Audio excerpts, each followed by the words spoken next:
Ronan, fala. Boa noite, colegas. O Leandro já está em sala aí? Tá. Então, uma colega nossa aí, Leandro, lá de Niquelândia, Edivane Menezes, português, uma dessas últimas reuniões, aí ela foi debatido uma questão aqui. Ela gostaria que, assim, que nós do grupo de estudo, especialmente o Leandro, que tirasse essa dúvida dela. Ela me relatou e enviou para mim aqui. Bom dia, gostaria que vocês me tirassem uma dúvida. Ontem estive vendo um vídeo em que uma participante da live comentava sobre o que tem que ser feito referente às mercadorias DST, existente nas empresas em 31 de março de 2024. Ele dizia que nem todas as mercadorias da ST teriam que estar neste levantamento, e deu o exemplo da cerveja, que já tem o ICMS de 25%. Gostaria que vocês me ajudassem a fazer corretamente esse levantamento para que seja pago a diferença de 2% do ICMS. Pesquisei no Google e não achei nada de concreto. Estive vendo também no anexo 8º do RCTE Goiás. E no quadro dessas mercadorias, nem todas têm o MVA para ser aplicado. Por isso, espero contar com vocês para me ajudarem como proceder corretamente com essa questão. Ela pediu que eu lesse aqui para os senhores e que o Leandro respondesse para ela. Ela é a nossa associada lá da cidade de Niquelândia. Com a palavra, o grupo de estudo e o Leandro. Leandro? Ele entrou aqui, não apareceu? O microfone deve estar com algum problema. Ele sempre entra com 2 perfis. Ele deve estar com algum problema no microfone dele. Leandro?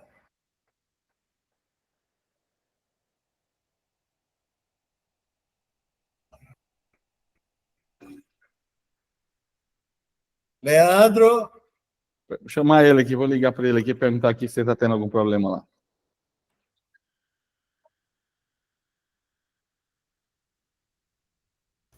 Ele disse que está tentando reiniciar o computador dele, que deu problema. Então, eu leio depois para ele ouvir isso aí, Everaldo. Beleza. Alguém tem outras perguntas aí? Alguém tem alguma pergunta a mais?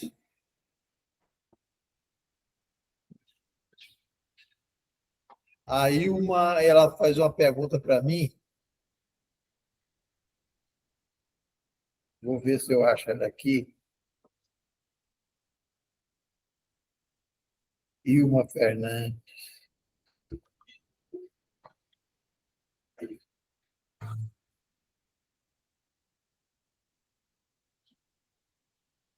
Se que a perguntou.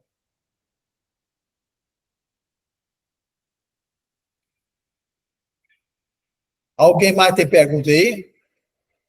Não é possível. Esperar o Leandro chegar. Esperar o Leandro. Veraldo, fala sobre o negócio da fotografia, Veraldo. Pode falar, Fábio. Não, fala aí. Fala você, cara. Olha. É sobre a questão da exigência da exigência legal do empregador exigir uma fotografia do empregado.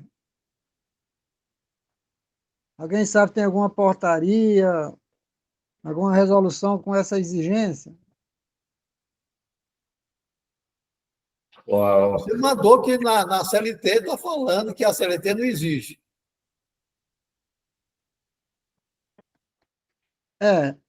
Na verdade é isso, porque muitas portarias, tinha portaria do Ministério do Trabalho, mas acho que muitas portarias foram revogadas, né? Então, até o próprio E-Social, ele não está exigindo nadar no A S1200, social, ele não deixa colocar.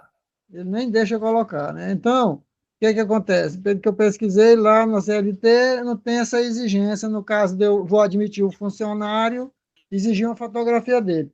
Posso pedir? Posso, mas aí eu tenho que atender lá a LGPD, lá, Lei Geral de Proteção de Dados.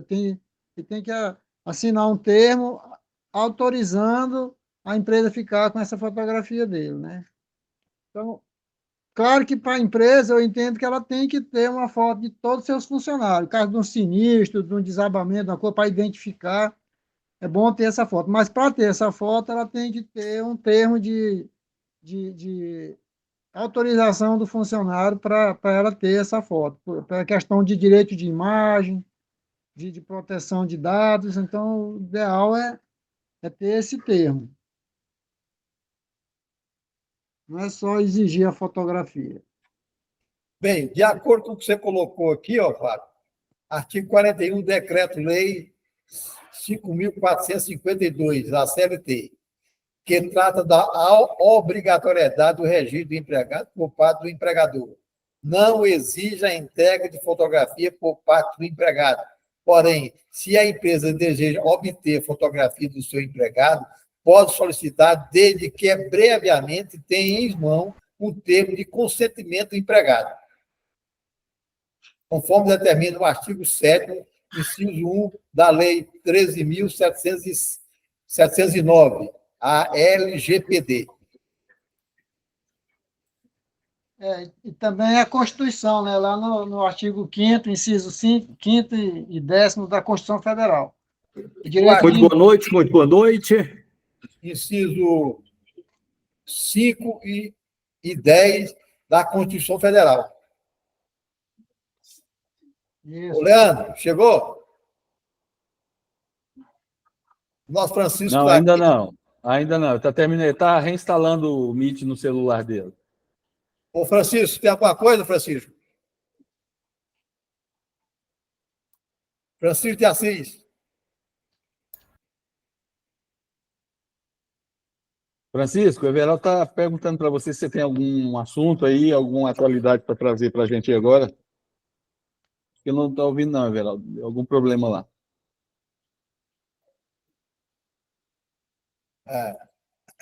Alguém mais quer falar? Eu tinha, a Ilma falou que vinha aqui falar a respeito de alguma coisa, certo? O que ela perguntou para mim? Deixa eu me lembrar.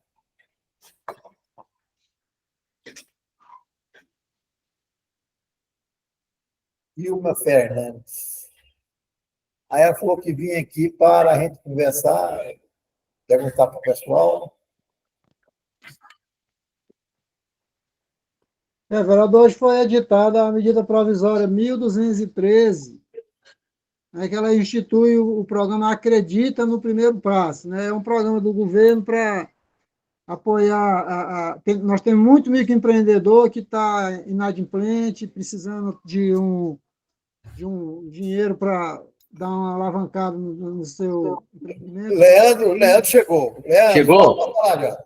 Pode ler aqui, Everaldo? Você perguntar, Deixa. eu acho que o Fábio pode responder já para mim também. Mas o Leandro está aí, tá vendo? A pessoa me ligou, agora eu ligo para você fala. A pessoa me ligou perguntando o seguinte: a mulher deu à luz. Tem estabilidade para a mulher que deu à luz? Não é de 1 ano? Leandro, fala. Oi, boa noite a todos. Tá com um probleminha aqui, foi uma luta aqui para conseguir para funcionar. Mas tem sim, o salário maternidade, a licença maternidade, né? Ela tem estabilidade. Tanto durante o período, quando ela apresenta o atestado médico, quanto quando ela retorna. Pois é, mas a estabilidade dela é de quanto tempo? É de 1 ano? 4 meses e mais Não, um mês. De 1 ano, 4 meses e mais um. Exatamente, o que o doutor Ronan falou. É 4 meses e mais um mês? Everaldo, deixa eu falar uma coisa para vocês. Depende depende da... Não foi extinto a convenção coletiva, não. Entendeu? Tem convenção coletiva que dá mais 3 meses, outra dá... É o constitucional, né? Tem o prazo constitucional e tem o prazo da convenção. Tem convenção que fala até de 6 meses. Tem que olhar a convenção da empresa. Nunca Convenção não foi inferior a extinta. 4 meses. Sempre é 4 e mais alguma coisa. É Costuma 2 ser assim. meses, 1 mês, 3 Costuma ser meses, depende da convenção. Isso, costuma ser assim. Os 4 meses que nós chamamos de 120 dias. Pronto. Só que costuma estar em férias. Aí, quando está em férias, aí tem direito de mais 1 mês de férias. Bacana. Tem mais 1 mês de estabilidade. Tem mais 1 mês de estabilidade. Então, às vezes, não entra as férias, mas entra a estabilidade. Ou seja, em outra fala, costuma ser, no mínimo, 5 meses, porque tem a estabilidade. Mas muitas empresas aplicam mais 1 mês, que é de férias. Por isso que a gente chama de 6 meses, mas é porque está tendo algo da empresa que está compartilhando mais 1 mês que é de férias. Tirando isso daí, aí sim, você pode fazer a demissão. Mas eu errei, mas desculpar a pessoa, certo? Eu vou ligar para ela, que eu errei de falar que a estabilidade é de 1 ano, ó, após o nascimento. Não. Eu errei. Geraldo, Existe a estabilidade de 1 ano quando acontece um acidente dentro da empresa. Aconteceu um acidente que a pessoa volta a trabalhar, aí sim, ele tem estabilidade de 12 Mas é meses. parto, Francisco, é parto, não tem nada a ver, né? Isso, não tem nada a ver, perfeitamente. Eu errei feio. 120 dias em caso de parto, adoção ou guarda judicial para fins de adoção. 2 semanas em caso de aborto não criminoso. Tá? E o elastecimento disso, que é os períodos de repouso, antes e depois do parto, poderão ser aumentados de 2 semanas cada um, mediante atestado médico. Lógico que a gente está respondendo com base na CLT, que é uma estatura maior. As especificidades têm que ser consultadas em convenção coletiva. Aí tem que saber a categoria de cada classe. Geraldo, Tranquilo. Pode falar, Fábio? conforme o artigo 10, 10º, inciso 2, a linha B do ato das disposições constitucionais transitórias, né, a estabilidade da gestante, ela vai desde a confirmação da gravidez até 5 meses após o parto. Aqui é verão. Espera aqui, ó. Vanusa, você fez uma pergunta para mim, eu estou falando com ela aqui. Você fez uma pergunta para mim a respeito de salário maternidade, foi? Foi você não, né? Não, eu pensei a respeito do DIFAL. DIFAL. Pois é, o DIFAL, tá. Então faça a pergunta para nós aí. Sobre o DIFAL. Você não vai participar do grupo, não? O quê? Do grupo de estudo nosso, nós estamos reunidos, tem 23 pessoas. Tá. Não, eu não estou esperando. Mas deixa eu te falar, eu resolvi. O que acontece? Eu fiz a minha apuração e aí eu abri minha apuração e apurei todos, aí deu certo. Então tá bom. Falou. Tá bom? Tá combinado. Tchau. Posso fazer para o Leandro aí a pergunta? Não. Ô, Leandro, boa noite. Novamente, Leandro. Tudo bem. Uma colega nossa aí, Leandro, lá de Niquelândia, é de Ivane Menezes Português. Ela citou seu nome, que sempre mandou, inclusive, te agradecer e elogiar pela sua palestra aí. A pergunta dela é o seguinte: bom dia, gostaria... Está ouvindo bem? Estou ouvindo. Bom dia, gostaria que vocês me tirassem uma dúvida. Ontem estive vendo um vídeo em que uma participante da live comentava sobre o que tem que ser feito referente às mercadorias DST, existente nas empresas em 31 de março de 2024.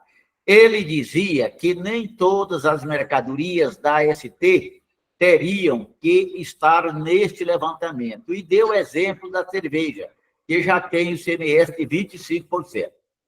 Gostaria que vocês me ajudassem a fazer corretamente esse levantamento, para que seja pago a diferença de 2% do ICMS. Pesquisei no Google e não achei nada de concreto.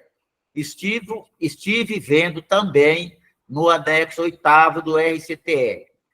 E no quadro dessas mercadorias, nem todas têm o MVA para ser aplicado. Por isso, espero contar com vocês para me ajudarem como proceder corretamente com esta questão. Edivan Menezes Português, de Niquelândia. Certo, Ronan. Esse questionamento dela, até nós tínhamos tratado sobre ele na reunião passada, né? Na terça passada a gente falou bem sobre esse caso, mas foi esse questionamento dela veio bem a calhar. Por quê? Só fazendo um adendo aí o seguinte, uma observação. Jamais faça pesquisa sobre legislação tributária em Google, em barra de Google. Jamais faça isso, porque você pode cair numa matéria que está desatualizada, uma matéria que não reflete a atualidade, você não conhece essa fonte. Então, toma muito cuidado. Jamais pesquise legislação tributária em barra de Google, tá? Evita isso. Segundo ponto, na aula passada a gente tinha falado sobre isso, inclusive, nós tínhamos comentado sobre o seguinte, que eu vi na pergunta da colega aí, que ela queria adicionar só 2%. Não pode fazer isso, é errado. Inclusive, a gente tinha falado isso no encontro passado, e a Secretaria da Fazenda ratificou o nosso entendimento agora em notícias no site dela. Então, você não vai levantar a base de cálculo, não vai aplicar 2%. Você vai aplicar 19%. Hoje, a Secretaria da Fazenda deixou explícito esse comando lá no site dela. O cálculo ele deve ser feito de acordo com o inciso 2 do artigo 80, do anexo 8 do regulamento do Código Tributário do Estado de Goiás. Então, eu não vou levantar e aplicar 2%, eu vou aplicar 19%, tá? E isso se o produto não for sujeito ao adicional de protege de 2%, porque senão eu não vou aplicar 19%, eu vou aplicar 21%, tá? Muito cuidado com isso. Sobre os produtos de substituição tributária, nós também tínhamos falado na reunião passada. Realmente, não são todos os produtos sujeitos à substituição tributária que vai ter que ser levantado. Vai ter que ser levantado os produtos que são sujeitos à substituição tributária na posição de 31 de março de 2024, que nessa posição, nessa data, eram sujeitos à alíquota modal de 17%, que a contar de 1º de abril de 2024 majorou para 19%. E se tiver produto sujeito ao adicional de 2%, vai para 21% a alíquota efetiva, certo? Então, por exemplo, vou dar um exemplo claro aqui. A cerveja, a alíquota dela, em regra, é 25%. Essa cerveja você não vai levantar para o estoque de substituição tributária. Por quê? Porque a alíquota dela não é a modal, a alíquota dela não é a geral, não era de 17% em 31 de março. Da mesma forma, a gente colocou algumas situações específicas na terça-feira passada do seguinte, por exemplo, produtos sujeitos à cesta básica, por exemplo, esses não vão sofrer majoração da alíquota, eles não vão majorar para 19%. Açúcar, feijão, macarrão, arroz, margarina vegetal, manteiga, leite. Então, esses produtos que têm alíquota diferenciada, alíquota específica, ele não vai sofrer a majoração para 19%. O racional se aplica também aos produtos sujeitos à substituição tributária. Então, por exemplo, a cerveja sem álcool. A cerveja sem álcool, ela é 17%, em 31 de março, ela era 17%, né? Ela era 17%, só que tem que se verificar o adicional de 2%, né? Então, a alíquota dela em 31 de março, a alíquota efetiva dela era 19%. 17% a alíquota nominal, mais 2% de adicional de protege dá 19%. Quanto que fica agora a contar de 1º de abril? Qual que vai ser a alíquota efetiva? 21%. Por quê? Porque a alíquota majorou para 19%, mais 2% do adicional de protege vai para 21%. Então, na hora de realizar o cálculo da substituição tributária, na hora de fazer uma diferença da alíquota por outra, você vai aplicar a alíquota interna de 21%, você não vai aplicar 19%. Agora, o exemplo, por exemplo, cerveja sem álcool. A cerveja sem álcool, ela é 21%. que vai ser 19%, que é a alíquota nominal a contar de 1º de abril, mais 2% de adicional de protege, que dá 21%. Outro exemplo, refrigerante. Refrigerante passou a 19%, era 19%, porque a alíquota nominal era 17%, mais 2% de protege era 19%, em 31 de março de 2024. Quanto que fica a alíquota efetiva do refrigerante a contar de 1º de abril de 2024? 21%. Por quê? 19% de alíquota nominal, mais 2% de adicional de protege. Então, é 21%. Na hora que eu realizar o cálculo, eu vou utilizar a alíquota efetiva de 21%, certo? Então, água mineral. Essa água mineral não é sujeito ao adicional de 2% de protege. Então, por exemplo, em 31 de março, era 17%, certo? Quanto que passa a ser a contar de 1º de abril de 2024? 19%. Então, água mineral, por exemplo, eu tenho que levantar. Um outro exemplo, cerveja sem álcool. Outro exemplo é refrigerante, xarope ou extrato concentrado, por exemplo. Isotônicos ou energéticos. Exemplo, aquele Gatorade, aquele Ice. Aqueles produtos são considerados isotônicos energéticos. Então, esses aí eu vou ter que fazer o levantamento. Então, assim, deixar bem claro. Só vou levantar os produtos em que a alíquota modal, a alíquota geral, era 17% à época. A alíquota nominal era 17%. Aí só tem que verificar se tem adicional de 2% aquele produto ou não. Porque aí, por exemplo, no caso de refrigerante, a alíquota nominal é 19%, mais 2% de adicional de protege vai para 21%. Então, na hora que eu for fazer o cálculo, eu vou aplicar a alíquota efetiva de 21%. E lembrando, pessoal, eu não vou aplicar 2%. Hoje, esse era o nosso entendimento, com base na legislação na reunião anterior, e a Cefaz, no site dela de notícias, ratificou a nossa interpretação legislativa e ratificou que deve ser seguido com base no inciso 2 do artigo 80, ou seja, aplica-se sobre a base de cálculo a alíquota vigente para as operações internas. Motivo disso, pessoal, aí eu tenho que conhecer com profundidade o ICMS, a regra matriz de incidência do ICMS. O ICMS próprio ele é calculado por dentro, mas o ICMS-ST é por fora. Então tem que tomar cuidado, por isso que eu não vou aplicar 2% direto sobre a base. Certo, Leandro. Muito bem explicado. E aí, você acha que isso aí tem condições dessa live nossa aí tá ainda disponibilizada assim amanhã, para ela assistir lá? Sim, amanhã na parte da tarde. Ótimo. Eu vou dizer para ela que ela pode acessar à noite esse nosso grupo de estudo de hoje, que ela vai ouvir, ela e os colegas de lá vão ouvir a explicação do Leandro aí. Tranquilo. Ok, muito obrigado, viu, pelo esse apoio, porque dia 30 está chegando aí. Isso. E, Ronan, se você me permite, só fazer um outro acréscimo na informação, para as empresas do regime normal, tá?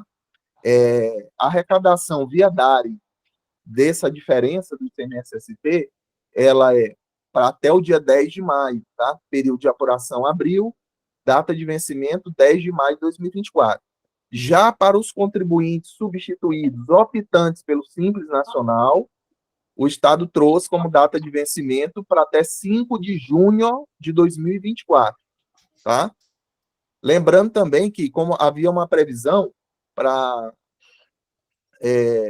dirigir-se, os optantes pelo Simples Nacional, dirigir-se até a delegacia fiscal para informar o valor do inventário, né, o valor do inventário e o respectivo pagamento do DARE, né? Mas a Cefaz se manifestou no sentido de que não precisa levar esse inventário até lá, nem o valor de recolhimento, tá? Exceto se for notificado para tal. Perfeito. Obrigado.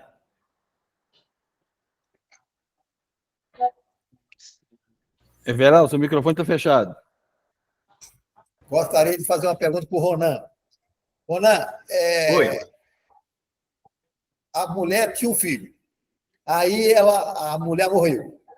E esse filho é deficiente, certo? Aí ficou a tutora dele. Aí ela recebeu do INSS R$10.000 numa pancada só. Certo. Aí, esses 10 mil reais gerou o imposto, certo? De 1.000 e poucos reais. Certo. Aí, ela está declarando ele como dependente, certo? Certo.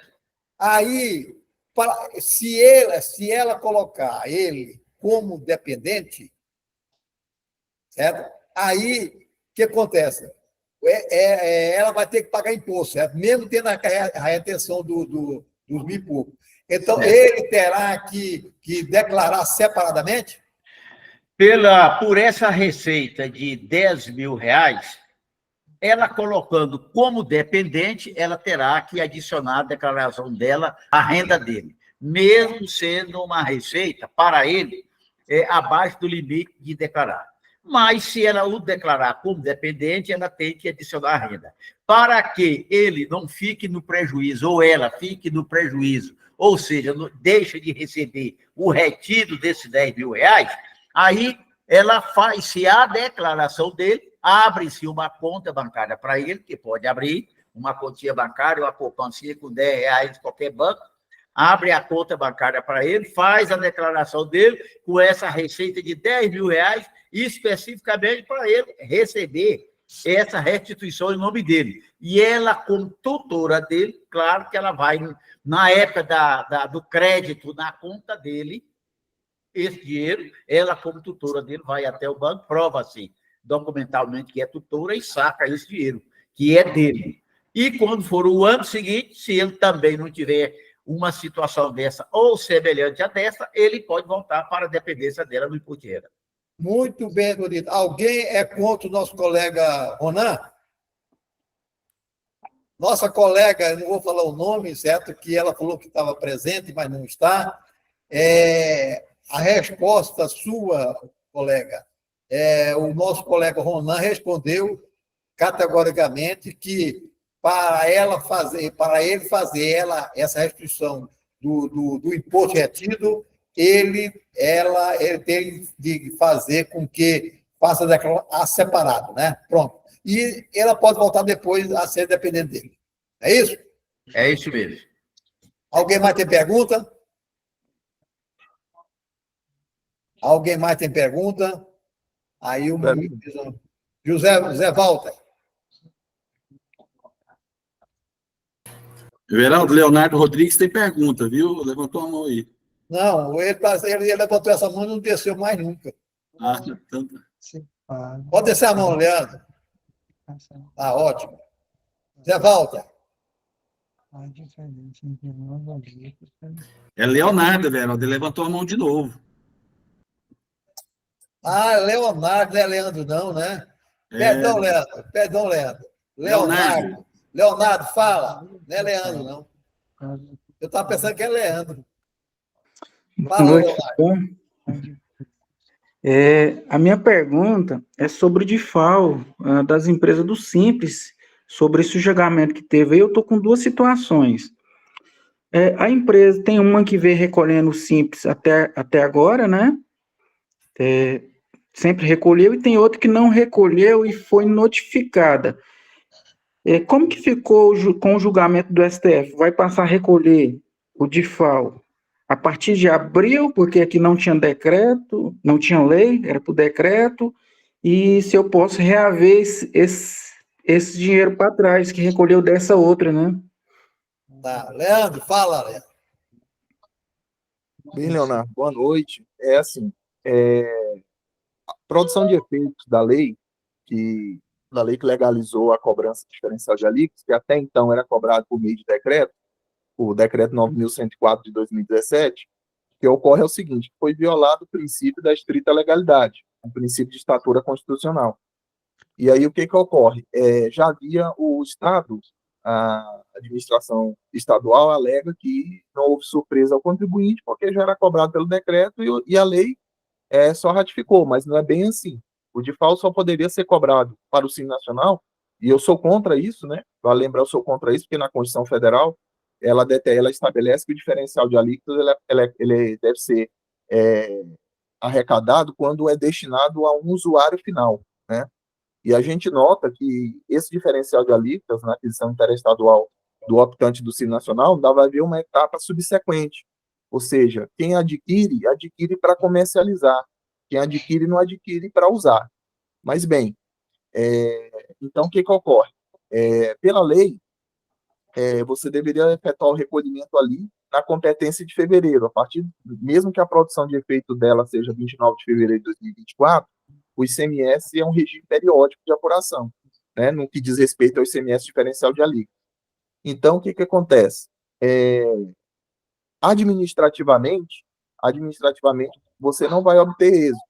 Você pode até iniciar, é até recomendável você iniciar uma discussão junto ao Estado para tentar receber um parecer favorável ali, uma decisão favorável aos seus clientes, ao seu contribuinte, via administrativa, ou seja, discutindo junto à Cefaz, junto ao Estado, aí, mas a probabilidade de você ter uma decisão aí a favor é muito pequena.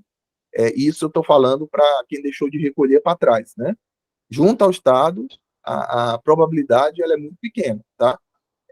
Mas isso se você já tiver notificação e já resultou 30 dias e já migrou para auto de infração. Então, eu acredito que só você discutir no judiciário para não recolher para trás, ou não ter que pagar, né? Ou ressarcir, né? No caso você já tenha pago, ou ressarcir. Fora isso, você pode até tentar discutir administrativamente, e eu oriento, essa é a via mais correta, iniciar primeiro administrativamente, porque ali você vai discutir junto com pessoas que conhecem o ICMS a fundo, mas não vejo grande possibilidade de êxito na parte administrativa. Então, se o seu cliente ele não for discutir judicialmente, eu te sugiro continuar fazendo um recolhimento normal, independente do Supremo Tribunal Federal já ter decidido que a cobrança do diferencial de alíquota ela só é válida por meio de lei, só se torna com efeito por meio de lei, mas ainda assim, administrativamente, eu vejo que o Estado ele não vai liberar uma decisão favorável. Então, seus clientes vão ter que discutir judicialmente. Léo, eu pergunto para ti, o Estado poderá fiscalizar a empresa? Vamos supor, as empresas, a maioria, certo, não aguenta a fiscalização. Vamos supor, simplesmente ele pegar a contabilidade bancária e verificar a receita, aí não vai ficar, não seria pior que ele pode autuar pela omissão de receita, certo? Pode fazer isso? Na verdade, isso aí é igual jogar na loteria, né? Não tem uma fórmula certa para isso. Hoje em dia, isso aí cai um pouquinho por terra. Isso aí, hoje em dia, tem um pouco de lenda nisso. Pode acontecer? Pode, mas a probabilidade é a mesma de quando o contribuinte abriu o CNPJ dele. A chance dele ser fiscalizado. Então, hoje tem um pouquinho de lenda e um pouquinho de mito. Não necessariamente porque ele vai discutir junto ao Estado, quer dizer que ele vai sofrer uma fiscalização. Não necessariamente vai acontecer esse rito processual aí. Não necessariamente, não. Agora, é bom que a empresa esteja com o cumprimento de todas as obrigações acessórias, né? Em dias, todos os recolhimentos, por exemplo, receita de cartão de crédito esteja 100% declarado lá no PGDAS-D, né? É muito importante para que não haja omissão de rendimento, porque tem muita empresa que omite a receita lá no cartão de crédito. Então, por exemplo, a obrigação principal e a obrigação acessória tem que estar certinho, ou seja, o PGDAS-D tem que ter sido apurado corretamente e a obrigação principal, que é o Simples Nacional, tenha sido recolhido corretamente, e a emissão das notas fiscais de serviço com o CSOSM correto, né, com o CFLPs correto, né, com os dados, com as expressões do Simples Nacional lá em dados adicionais corretos. Então, fora isso, que isso tem que estar no cotidiano de toda empresa. Fora isso, não necessariamente quer dizer porque ele vai discutir ou administrativamente ou judicialmente que ele vai receber uma fiscalização. Isso aí ele está correndo o risco desde o dia que ele abriu o CNPJ. Leandro, Leandro, só mais uma dúvida. 2021, Leonardo, aqui. Vamos supor que ele não pague. O Estado não pode suspender o Simples Nacional? Se ele não pagar o diferencial de alíquota? Não, ele não...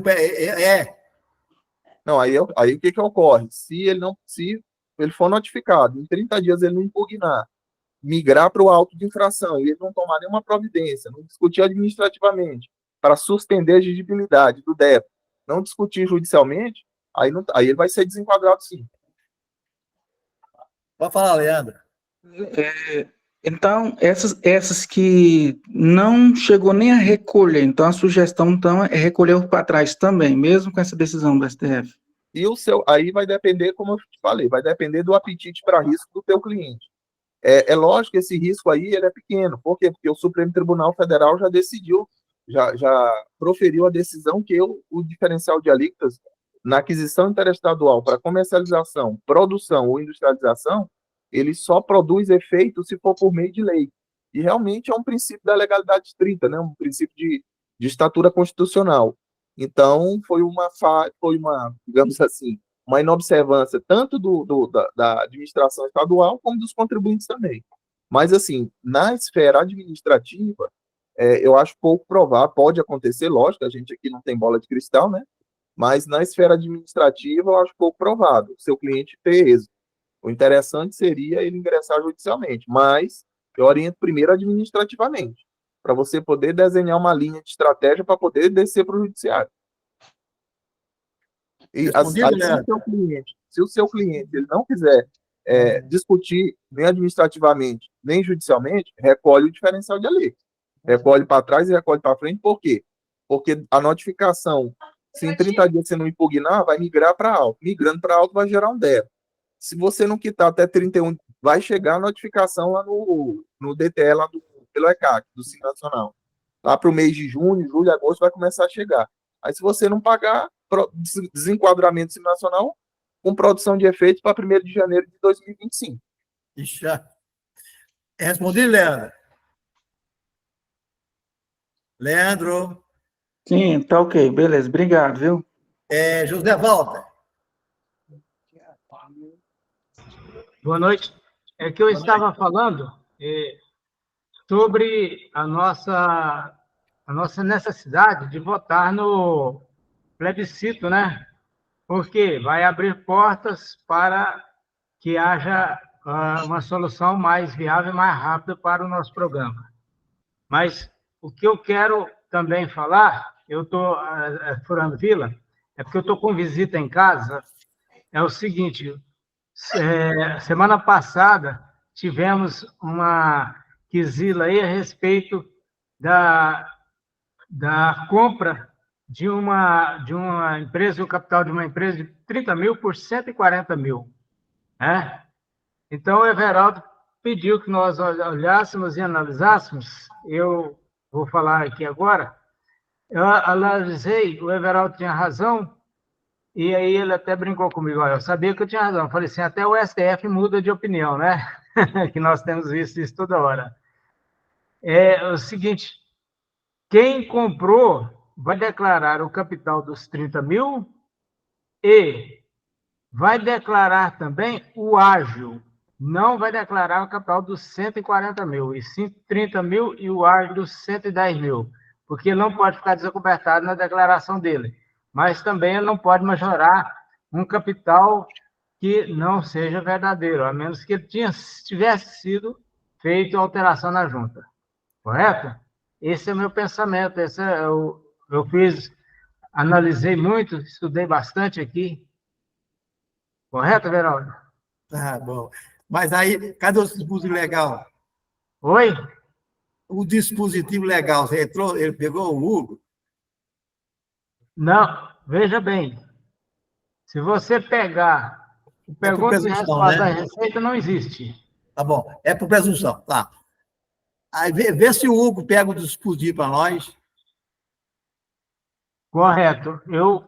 Obrigado, hein? Eu consegui analisar aqui também pelo Posso nem dançar. Eu não consegui, eu vou verificar aqui, e aí a próxima semana, ou talvez no decorrer dessa semana mesmo, eu vou tentar passar para você se existe algum dispositivo legal. Falou. O dispositivo legal que eu entendo é o seguinte, não pode ficar desacobertado. Tá. Falou. Obrigado. Obrigado, Zé Walter. Ô, Carlos, fala. Carlos Pereira. Abre seu microfone, Carlos. Carlos Pereira foi embora? Acho que saiu. Pode chamar o Abrão. Abrão, fala, Abrão. Everaldo, boa noite demais participantes. Everaldo, eu gostaria, assim, de falar, não como tecnicamente, mas politicamente, que essa questão aí que você está levantando aí, que as empresas poderão ser fiscalizadas, eu entendo que você está com a razão. Por quê? Porque politicamente vai ser mais de centenas de empresas que vai entrar para pedir para devolução do dinheiro ou vai entrar para o não pagamento, certo? Certo.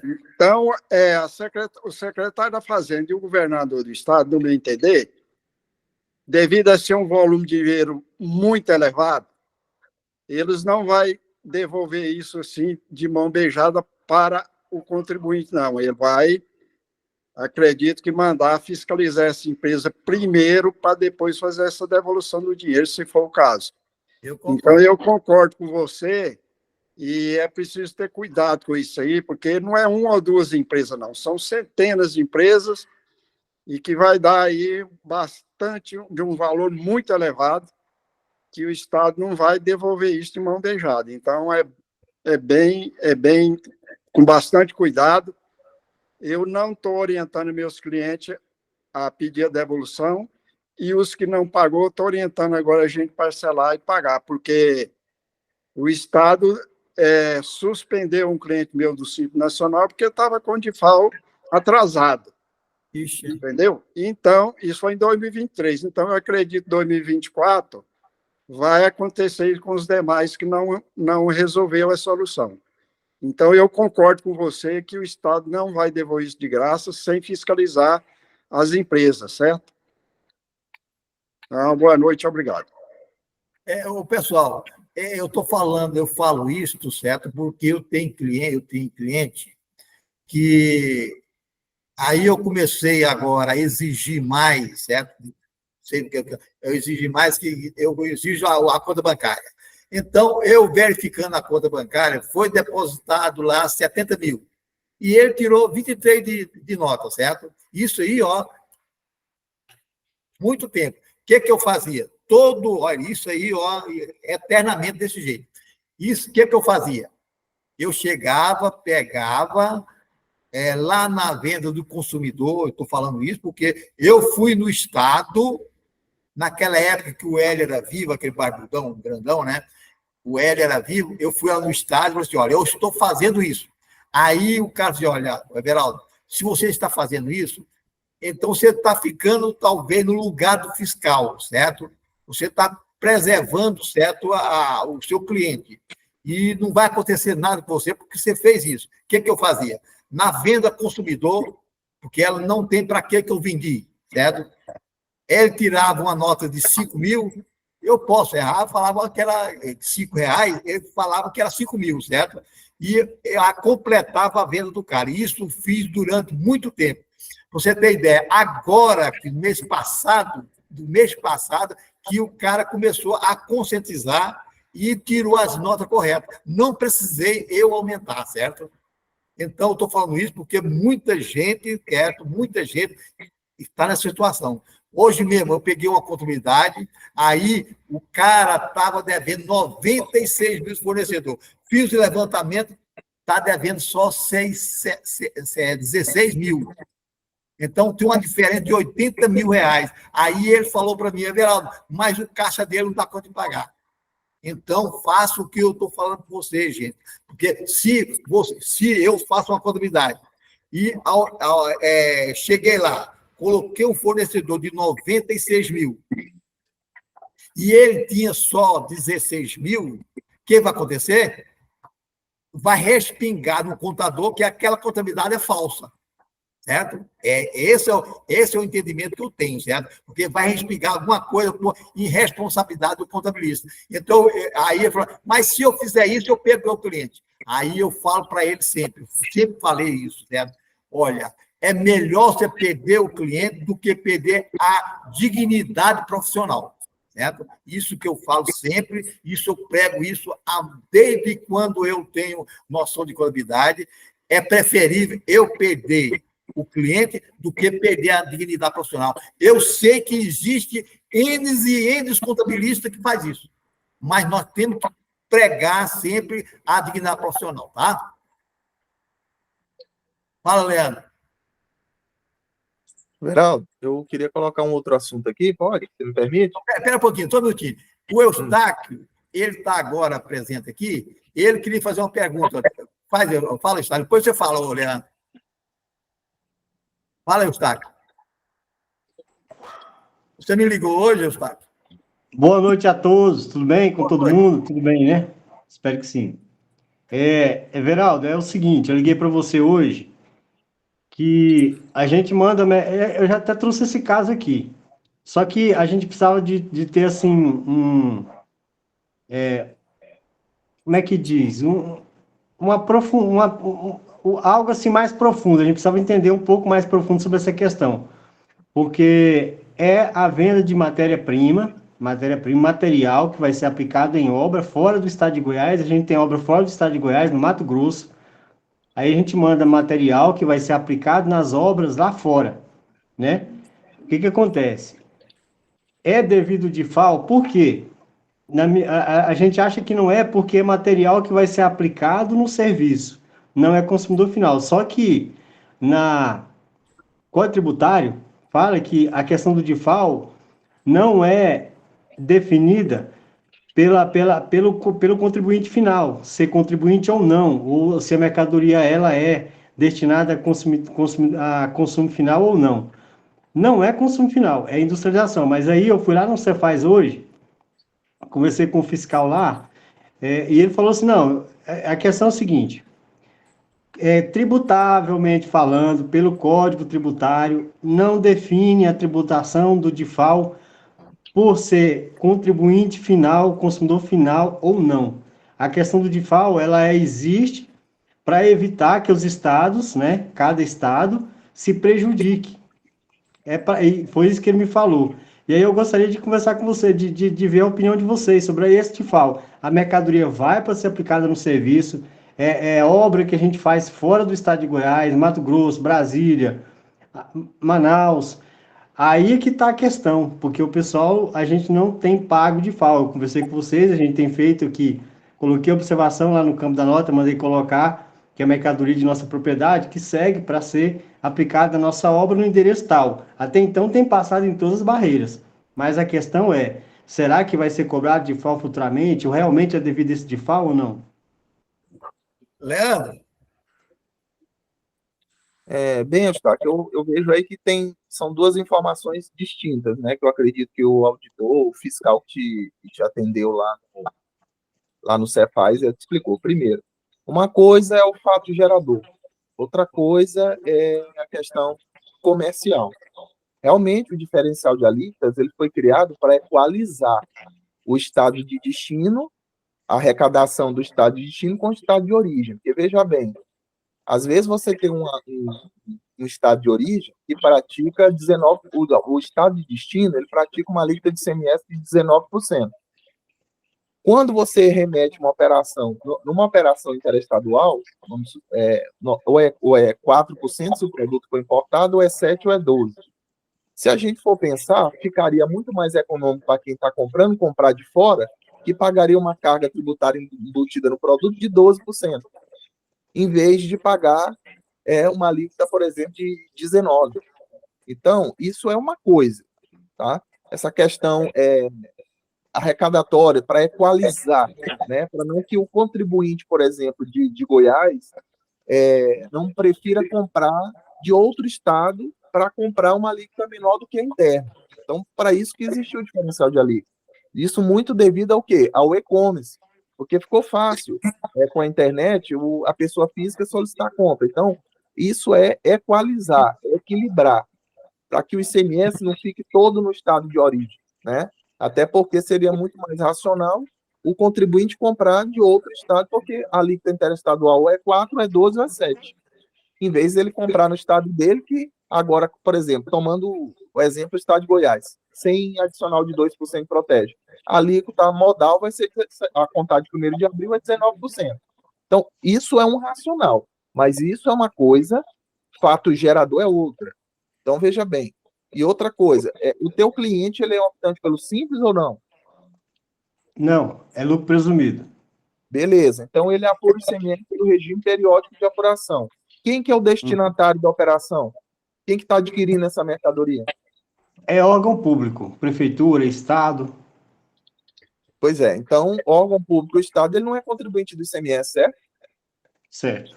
Então, veja bem, se você está destinando a mercadoria para o consumidor final, é devido ao diferencial de alíquota.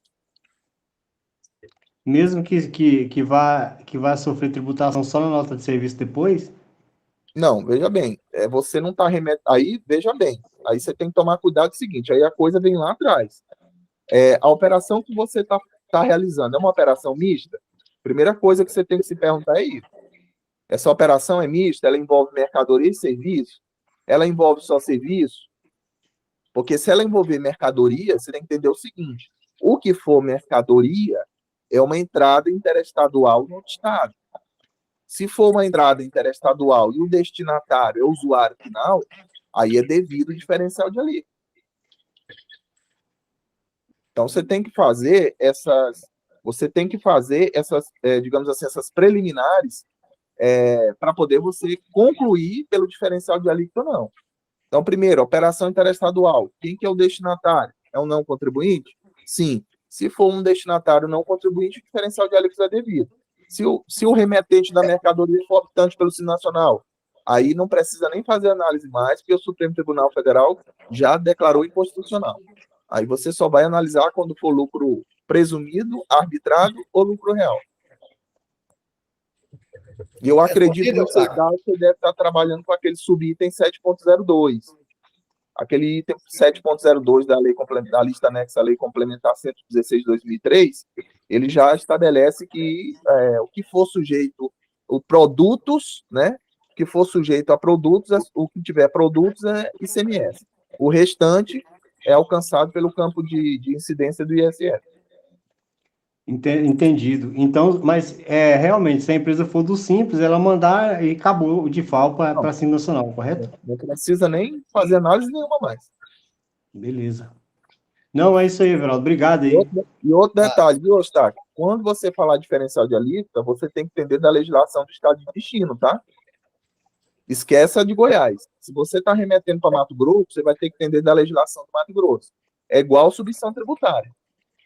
A única coisa que você vai se preocupar aqui é a alíquota interestadual do ICMS.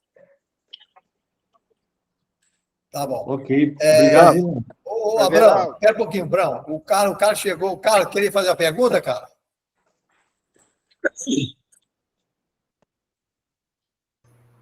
Você tá... Oi, pessoal. Tá ouvindo aí? Beleza? Tá ligado aqui.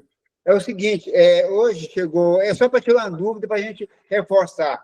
Na realidade, eu estou pegando uma empresa aqui, o sócio, ele tem uma já unipessoal, 100%, mas ele quer participar de outra com 10%, e mais dois sócios. Essa quantidade até 10% vai somar o faturamento das duas ou não? Fala de novo aí, cara. Hã? Fala de novo aí. É o seguinte, a pessoa tem uma empresa unipessoal limitada, 100%, ele assina, faz tudo. Ele quer participar de outra com 10%, mas não vai assinar. Certo? E as duas no Simples Nacional. Vai somar o faturamento das duas? Pera. O Fábio tem essa pergunta. Não, eu acho que é o Ronan que tem essa pergunta na ponta da língua.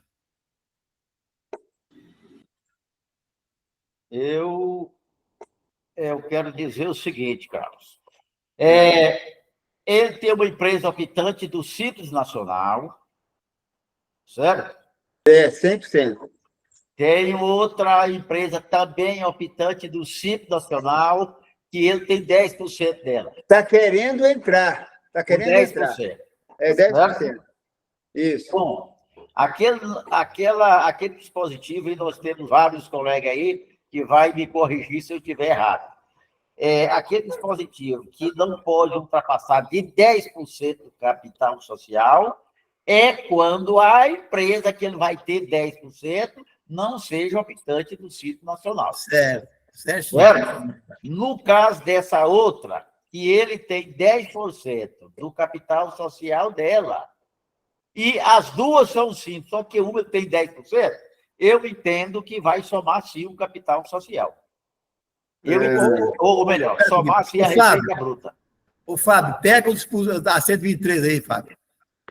Artigo 3º, Everaldo.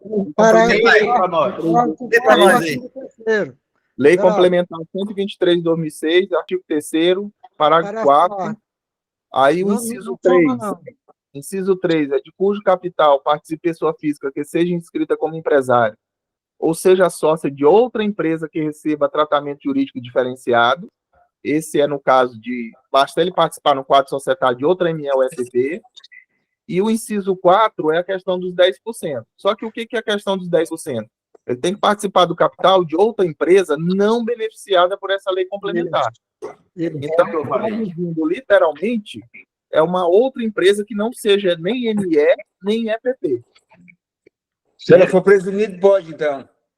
Não, veja bem, 10% não pode receber tratamento jurídico diferenciado.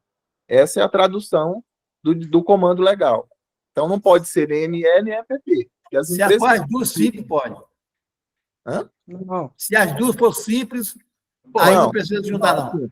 Não, é assim. A do inciso 3 é de cujo capital participe pessoa física que seja inscrita como empresário ou seja sócia de outra empresa que receba tratamento jurídico diferenciado. Então, veja bem, se ele já participa do quadro societário de uma empresa que é optante pelo Simples Nacional. Lógico, obviamente, por ser Simples Nacional, ela já é uma ME-EPP, senão ela não poderia ser simples. Se ele participar do quadro societário de outra ME-EPP, o faturamento vai somar. Se ultrapassar 4.800.000, desenquadra a empresa que for do Simples Nacional. É o que eu falei. Obrigado, Leandro. Então, quer dizer que se ele for por lucro presumido, está tranquilo. Não. Fábio, fala. Não. É isso? Não, só um minutinho, Fábio. O lucro presumido é outro tratamento, igual o Leandro falou, e que eu disse também. As duas têm que ser do Simples. Porque, então, se ele colocar essa que ele já está no Simples, veja bem, essa ele já está no Simples Nacional, é uma que ele tem, o pessoal limitado. E a outra que eles vão abrir, se ele participar com até 10%, se ela for lucro presumido, aí pode? Não, pode. Como? Pode. Não, acho que você entendeu equivocado aí, o Carlos. O que acontece? É que a questão dos 10% é cujo titular ou sócio participe com mais de 10% do capital de outra empresa não beneficiada por essa lei complementar. Não beneficiada. Vou te dar um exemplo. Aí, se ela participar de 10% de um pão de açúcar da vida. Um pão de açúcar, ele não é nem ME, nem EPP mais. Exato. Esse é lucro presumido, esse é lucro real. Tá? Então, quer dizer, está enrolado, ele não pode ser sócio. Não é que não pode, você tem que verificar se... porque a questão já estão olhando o faturamento. Não, aí você tem que verificar. Se a RBA dele ultrapassar 4, tem possibilidade de ultrapassar 4.800.000, então você já sabe. Porque se somar as duas, né? Não é que não pode. Você tem que fazer a conta e verificar, fazer uma projeção. Pelo que você acompanha a empresa, pela atividade econômica que ela desenvolve, tem possibilidade da RBA ultrapassar os 4.800.000? Não tem, porque essa aí, na realidade, eles vão abrir ainda, né? Eles vão abrir. Nós não temos ainda projeção de receita dela, né? Mas a outra já está bem acentuada. O faturamento dela está em 1 milhão e pouco já, agora em abril, né? Sim. Fábio, você queria falar, Fábio? Não, eu queria corrigir o equívoco aí, mas o Leandro já corrigiu. Está tudo certo. Tá bom. Não, beleza. Então, fala, Abrão. Entendi. Ele não foi. Bom é ele não participar mesmo. Certinho. Fala, Abrão. Ok, gente. Obrigado. Liga o microfone, Abrão.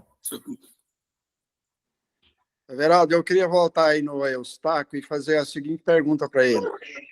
Essas obras que tem lá fora do estado, seja Mato Grosso, Distrito Federal, é obra por contrato global?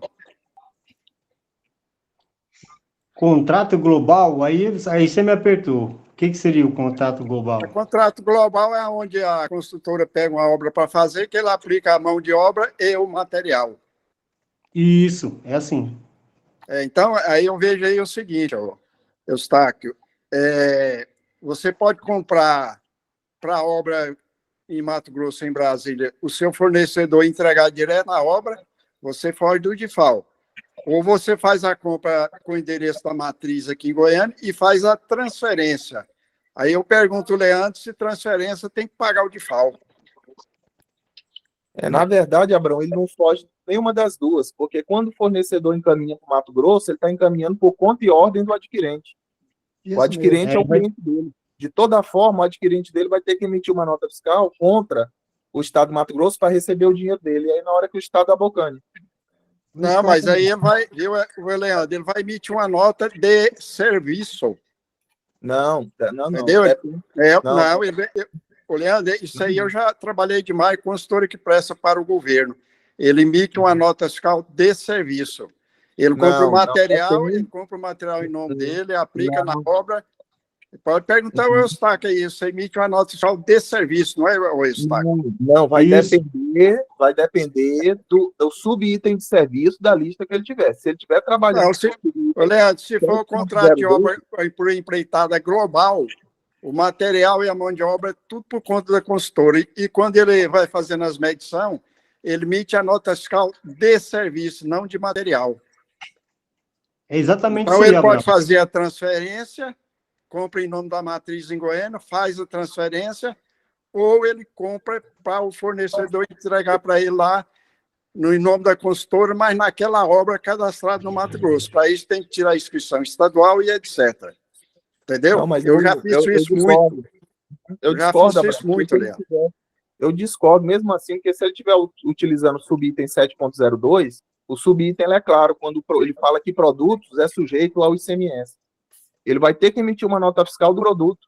Não, senhor, Leandro. Nesse caso aí, quando se trata de obra por empreitada global, ele não precisa emitir a nota, ele emite a nota fiscal de serviço. A medição número tal. Não, discordo totalmente.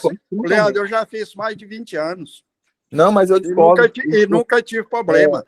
Estalco, vai lá na Lei Complementar 116 de 2003 e localiza o item 7.02 e verifica. Não tem o item, tem isso aí, está normal. Vai ter um sujeito ao ICMS lá. Olha lá que está escrito lá, expressamente lá. Pois é, mas então o Eustáquio está fazendo errado e está emitindo a nota fiscal de serviço. Se você emitir a nota fiscal de material, o órgão lá não aceita, ele só aceita a nota fiscal de serviço da obra tal, medição tal. Não é isso, Eustáquio? É isso sim. Inclusive lá tem mão de obra, material aplicado 40%, mão de obra 60%, tem tudo isso especificado na nota. Serviço. Mas essa questão é para fins previdenciários. Você está fazendo um questionamento, a gente não pode misturar as coisas. Isso aí é para fins previdenciários. Você está perguntando sobre ICMS, sobre diferencial de... Eu sei. Eu estou falando a questão que o Abraão falou da nota fiscal de serviço. Que, inclusive, eu estou reafirmando que a nota de serviço, exatamente a gente menciona lá na nota de serviço que tem o percentual aplicado a material aplicado, né? O percentual total da nota que é permitido para material aplicado na obra, que no caso é 40%, tem estado tem prefeitura que aceita 50%. Eu só estou reafirmando ao Abraão que realmente a gente faz nota de serviço. Então você não está no 7.02, você está em outro subitem, então. Por quê?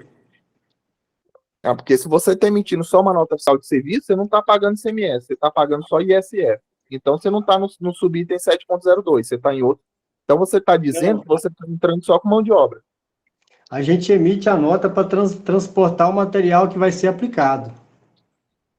Como de transferência. Você emite a nota de transferência, Eustáquio? Não, a gente está emitindo de simples remessa. É a mesma coisa. Não, simples remessa. Não, é simples remessa. Ou transferência não tem DIFAL, né, Leandro? Não, a transferência teria, porque de FAO é operação, né? Operação significa saída. Agora, a simples remessa não tem diferencial de ali. Everaldo, você está mudo. Fábio, fala. É sobre esse assunto, Fábio? Fábia? Ele ligou. Tá. Realmente, esse negócio de nota fiscal de serviço, essas coisas, ela é bem complexa. Leandro, na próxima semana, você vem, Eustáquio, nós vamos continuar com essa discussão, aí o nosso Leandro vai olhar, certo? E vamos ver os custos legais direitinho, tudo, certo? Para a gente chegar a uma conclusão de como que é feito isso aí, certo? Eu sei, o Abraão tem razão, porque eu sei que existe, certo? É a nossa fiscal de serviço, e na nossa fiscal de serviço tem tantos por cento que é de material aplicado, certo?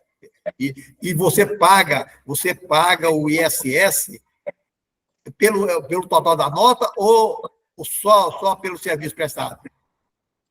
A gente sofre retenção na fonte lá, só do serviço prestado. Só pelo serviço prestado. Aí, olha que encrenca que vai ser isso aí, viu?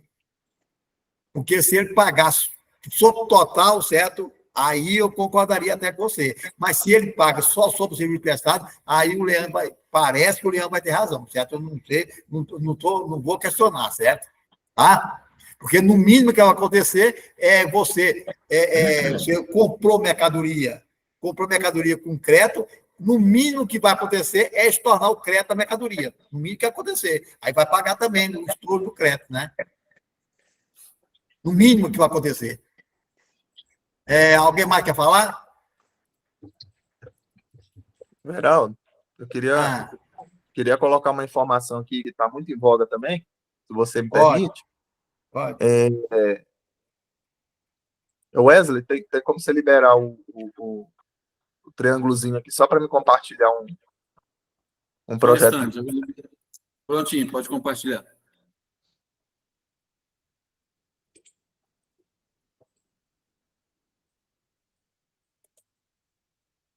Só a título de lembrete, amanhã, a partir das 8, nós vamos fazer um cursozinho sobre o SF, SD, SF, tá?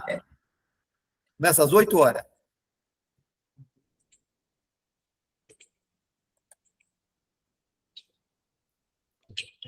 Pode falar, Leandro. Vou apresentar aqui. Aí. Tá aparecendo aqui tá aparecendo um projeto de lei aí? Tá aqui. Não, mas tá aí na lei complementar 123 aí. Não, tá o artigo 80. Espera aí.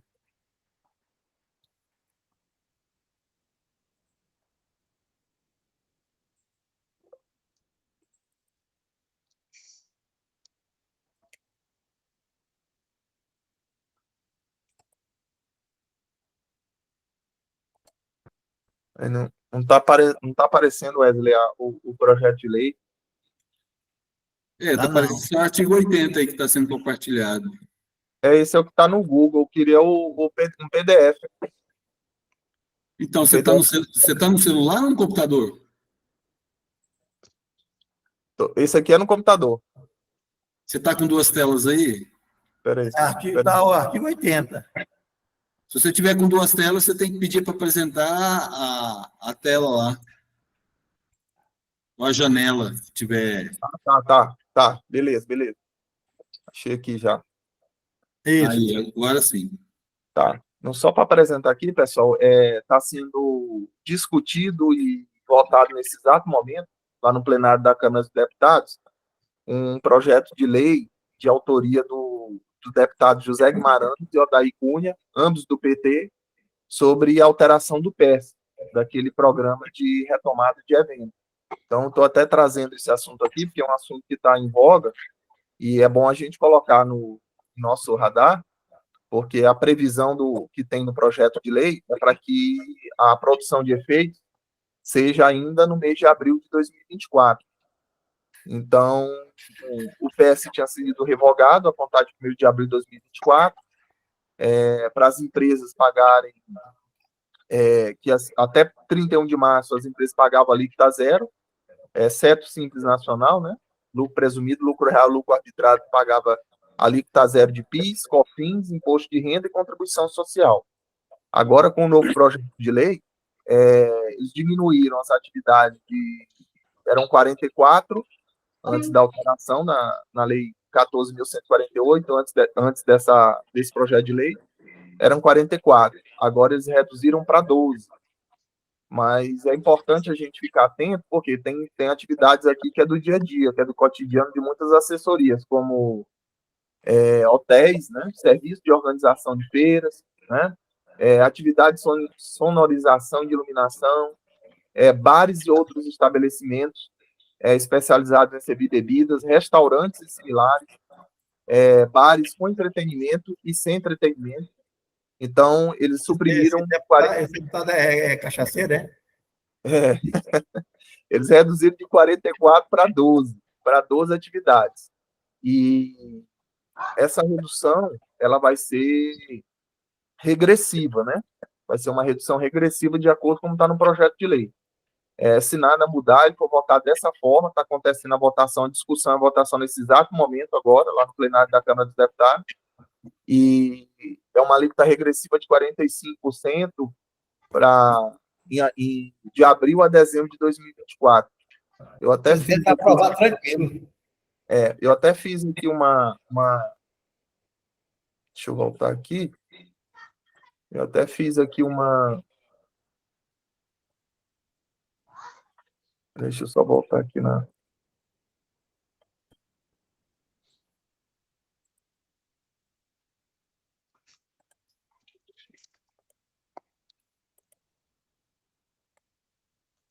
Aqui.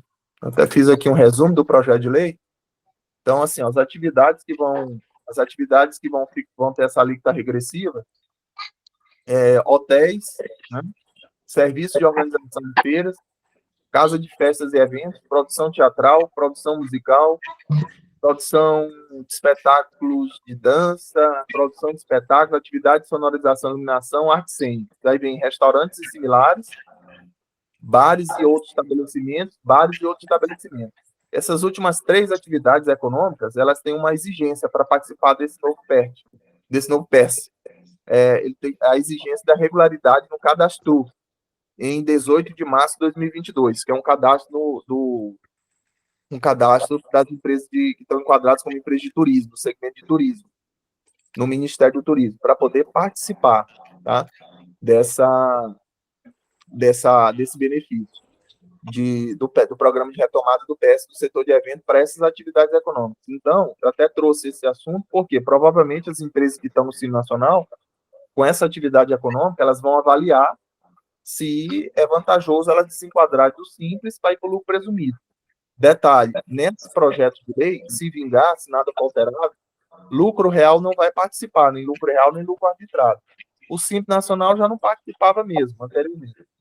Então, se restringiu apenas ao lucro presumido, né? Então, eu fiz aqui uma sintetização aqui da redução das alíquotas para essas atividades. Então, olha só, de abril a dezembro de 2024, tem uma redução de 45%.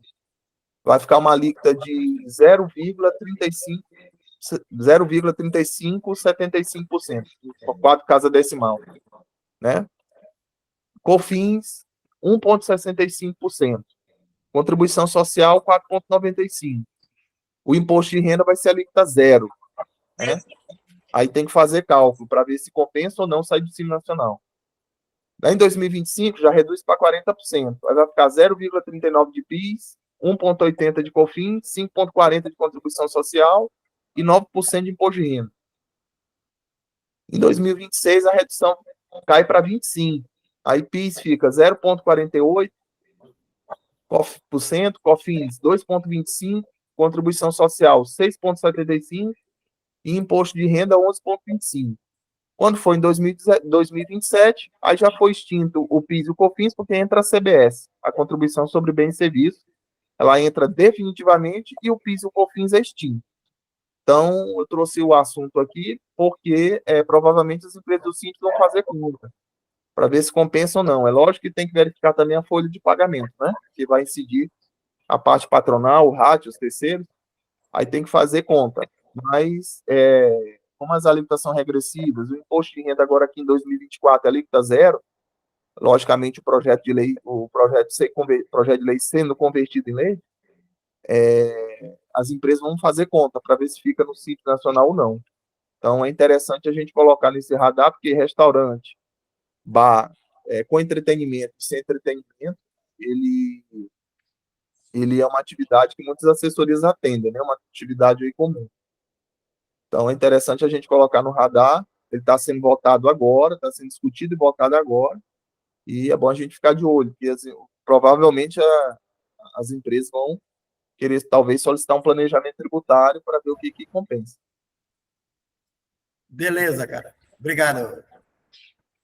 Alguém mais quer fazer pergunta? São 20 horas e 32 minutos. Eustáquio, fala. Não, Everaldo, eu gostaria mesmo, assim, que a gente só chegasse a um denominador comum sobre essa questão, entendeu? O Leandro traz as informações que ele puder, igual o Abraão falou aí, é o que a gente está fazendo, é o que o Abraão falou, que a gente concorda, eu concordo com o Abraão, mas a gente tem que ver realmente o que tem que fazer, para não ter problemas futuros, é só isso. Para terça-feira a gente realmente... vai trazer na próxima e a gente vai estudar mais, tá? Fechou. Carlos, fala. Pessoal, um cliente meu, ele teve uma retenção, ele está no lucro presumido. Ele teve uma retenção de venda de mercadoria para uma prefeitura. Só que a prefeitura não quer falar qual é a retenção. Como é que a gente sabe disso? E não está discriminado na nota. E é venda de produtos. Estou abismado com isso. Isso acontece? Alguém pode dar um posicionamento disso aí? É a possibilidade, Leandro? Eu acho que não. Bem, Carlos, isso é normal, tá? Bem normal. Bem normal quando você operacionaliza com um órgão da administração pública direta municipal. Municipal, exato. Foi o que a menina falou. E agora que ela percebeu. A nota era de 44 mil, ela recebeu 40 mil e pouco. Né? Não. Aí é o seguinte, como é um órgão da administração direta pública municipal, na aquisição de mercadorias é devido à retenção, sim. De quê? Qual imposto? Aí, o que ocorre? Ele está só comprando mercadoria? O município está só comprando. Ah, tá. Então vai ter retenção do IR, tá? Vai ter a retenção do IR. Isso. Posso falhar pela memória aqui, tá? Salvo engano, 1,20 de R. 1,20, tá? 1,20 de R, mas eu vou precisar de inflação porque há várias alíquotas, tá? Mas eu acredito ter quase 99% de certeza que é 1,20. Quanto à relação às contribuições social retidas na fonte, que é 4,65, 0,65 de PIS, 3% de COFINS e 1% de contribuição social, vai depender se a prefeitura ela tiver convênio com a União, tiver convênio firmado com a União, aí sim é devido à retenção dos 4,65. Aí tem que verificar junto à prefeitura se ela tem um convênio com a União. Se tiver, é devido aos 4,65. Então, detalhe. 1,20 direto já pode reter. Eu vou só verificar, eu posso estar falhando aqui pela memória, mas como não é serviço e não tem serviço e produto, nesse caso aí é só mercadoria. Só produto. Isso. Eu vou verificar na legislação, porque eu posso estar falhando pela memória, não estou olhando a legislação aqui. Mas é 1,20 do IR, se a prefeitura tiver convênio com a União, 4,65. Detalhe, a guia ela é agrupada, tá? É um DAF só, com um código só, não é separado. Quem vai fazer esse DAF é a prefeitura. É o contratante que vai ter que fazer. É a prefeitura, exato. Nossa. Fala, Eustáquio. E você tem essa base legal? Tem. Você lembra? Pode procurar para depois. Te mando pelo WhatsApp. Não, ok, não, beleza, então. Eu te agradeço, meu querido. Valeu, obrigado. Até mais. Eustáquio, fala. É só a gente também tem essa retenção de 1,20 quando vem para mercadoria para a prefeitura, viu? Também tem. Aí eu não sabia desse detalhe, foi novo para mim Anota aí, cara. Eu posso estar falhando pela memória, mas eu confirmo para você amanhã. Anota aí, Instrução Normativa, RFD. Isso. 1234 de 2012. Isso. Beleza. Amanhã eu confirmo se é essa mesmo. Tenho quase certeza que é. Te agradeço. Tá? Ok, obrigado. Ela sofreu Tá, alteração obrigado. pelo 2145 de 2023. Ela sofreu uma alteração. Mas o comando legal é esse mesmo. Mas Esse é a IN 1234 de 2012, né? Isso, mas eu te confirmo amanhã. Ok, Juliano, valeu, obrigado. Abraão, fala. Ô, Carlos. Opa. Tudo bom? Vamos, meu querido. Carlos, é o beleza? seguinte, só dando uma adrenta aí, toda venda para órgão público, seja federal, estadual ou municipal, tem essas retenções. E se você recorrer ao Mafon, o Mafon te dá lá, te dá a legislação completinha sobre esse assunto, entendeu? Te dá os códigos e quais são os tributos, a alíquota. O Mafon te dá isso aí direitinho.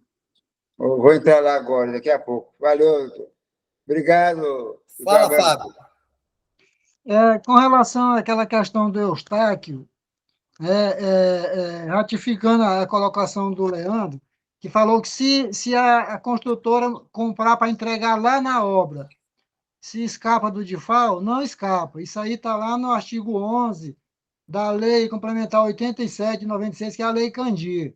Então, lá no parágrafo 7 do artigo 11, fala o seguinte: na hipótese de a linha B do inciso 5º do caput desse artigo, quando o destinatário final da mercadoria, bem ou serviço, ocorrer em estado diferente daquele em que estiver domiciliado ou estabelecido o adquirente ou tomador, o imposto correspondente ao diferencial entre a alíquota interna e a interestadual será devido ao estado no qual efetivamente ocorrer a entrada física da mercadoria ou bem ou o fim da prestação do serviço. Então, não escapa, não. Se vai botar para outro estado lá vai passar a ser devido de FAO. Veraldo? Fala.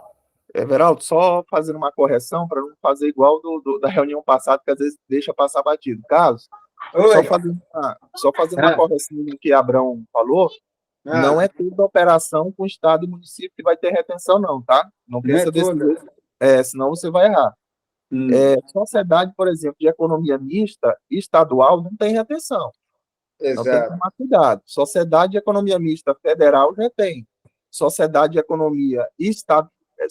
economia mista estadual já não tem. Então você veja bem.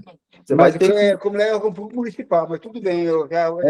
Mas cuidado que quando eu falo federal, estadual e municipal, tem variações, tá? Ó, dentro de federal, eu tenho órgão da administração pública direta federal, eu tenho autarquia, eu tenho fundação, eu tenho sociedade de economia mista. Vou te dar um exemplo de sociedade de economia mista federal. Banco do Brasil, Petrobras. Então, sociedade de economia mista federal vai ter retenção, mas sociedade de economia mista estadual não vai ter. Então, não vai por esse caminho, senão você vai aplicar retenção indevidamente. Estadual e municipal, você só vai reter quando for órgão público da administração direta, fundação e autarquia. Fora isso aí, você não vai reter. Então, você não pode generalizar. Se você generalizar, você vai aplicar retenção equivocadamente. Errado, exato. Não está certo, Leandro. Valeu, meu querido. Beleza, pessoal. Obrigado. Alguém mais quer fazer pergunta? 1. Alguém mais quer fazer? 2. Alguém mais quer fazer? Então, liga o microfone todo mundo e tchau. Tchau. Boa noite, colega. Boa noite. Um abraço. Boa noite.